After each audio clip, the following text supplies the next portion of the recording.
जय श्री गुरुदेव, जय श्री कृष्णा। 17वां अध्याय। नैमिषारण्य तीर्थ में सूत जी ऋषियों से कहने लगे कि अब मोक्ष को देने वाले सब व्रतों में उत्तम एकादशी के व्रत का महात्म्य सुनो। एकादशी तिथि चाहे कृष्ण पक्ष की हो या शुक्ल पक्ष की, उस दिन अन्न नहीं खाना चाहिए। एकादशी के दिन खाया हुआ अन्न पाप भक्षण के समान होता है। एकादशी का व्रत माता के समान व्रती की रक्षा करता है। दशमी तथा द्वादशी को भी एक समय ही भोजन करना चाहिए। नारद जी कहते हैं कि गंगा के समान तीर्थ नहीं, माता के समान गुरु नहीं, विष्णु के समान देव नहीं, अन्न खाने के समान तप नहीं तथा शांति के समान संसार में कोई सुख नहीं, सत्य के समान ज्योति नहीं, कार्तिक के समान मास नहीं, ज्ञान के समान लाभ नहीं तथा एकादशी के समान व्रत नहीं। व्रत करने वाला प्रातःकाल उठकर भगवान का पूजन करे, पुराणों की कथा सुने तथा रात्रि को जागरण करे। हे राजन, अब एक इतिहास सुनाता हूँ, सो सुनो। नर्मदा नदी के तट पर शोभायमान गालव ऋषि का आश्रम था। उनका भद्रशील नाम का विष्णु का परम भक्त एक पुत्र था। वह बालक अपने साथियों के साथ भगवान की मूर्ति बनाकर पूजन करता, साथ ही उन्हें उपदेश दिया करता था कि वे भी भगवान का पूजन करें तथा एकादशी का व्रत भी रखें। उपदेश सुनकर बालक भी वैसा ही किया करते थे। अपने पुत्र के चरित्र को देखकर गालव ऋषि ने एक समय उससे पूछा कि हे भद्रशील, तुम हर समय भगवान विष्णु की पूजा अर्चना में लगे रहते हो, सो यह उपदेश तुमको किसने दिया?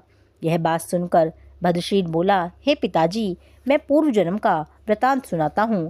पहले जन्म में मेरा जन्म चंद्रवंश में हुआ था। उस समय मेरा नाम धर्म कीर्ति था।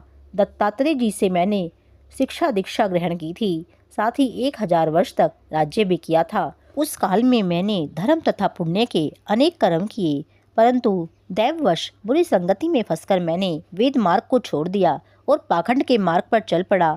मेरे दुराचरणों को देखकर प्रजा भी पाप कर्म करने लगी। इस तरह धर्मशास्त्रों के कथनानुसार प्रजा के पाप का छठा भाग मुझको भी मिलने लगा।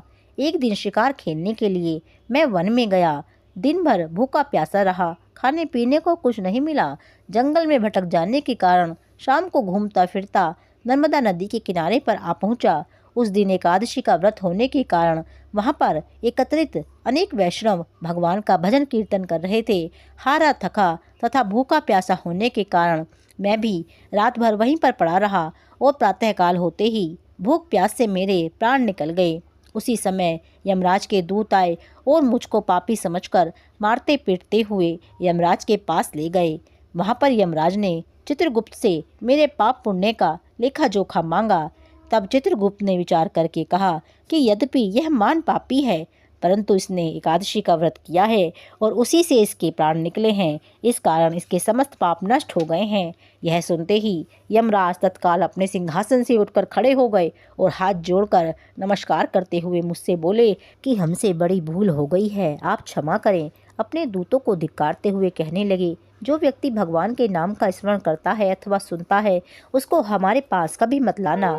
जिसने अनजाने में भी एकादशी का व्रत किया हो, उसके समस्त पाप नष्ट हो जाते हैं और उसे हमारे पास आने की आवश्यकता नहीं पड़ती। इसके बाद यमराज ने मेरा पूजन किया और फिर मुझे सुंदर विमान में बिठाकर विष्णु लोक को भेज दिया। हजारों वर्ष इंद्रलोक तथा विष्णु लोक में रहने के बाद अब फिर मैंने यहाँ पर जन्म लिया है। जो कोई इस कथा को सुनता अथवा सुनाता है, उसके समस्त पाप समूह नष्ट हो जाते हैं। 17वां अध्याय पूर्ण। जय श्री राधे, जय श्री कृष्णा।